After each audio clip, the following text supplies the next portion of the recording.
बङाइगाव साफागुरि र'डआव थानाय मेगना हुन्डाइ श'रुमा लानानै फैदों नोंथांमोननि सेराव फुजानि स्पेशेल अफार। ग्रेन्ड i10, नियस, i20, N-लाइन, अरा, भेरना, अल्काजार बेफोर समायना गारिफोर फुजानि स्पेशेल अफारा फैगौ 30 सेप्तेम्बरसिम थागोन। 50,000सिम गारि लानानै गारि अफार नोंथाङा मोनफुंनो हागोन।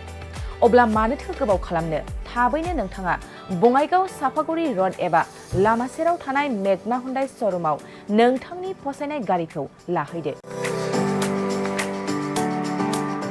गोबां मिथिनो थाखाय नैबे जानबुं नम्बर 9101093856 8011827497 700279673 70026948111 आव खौरां लाहर।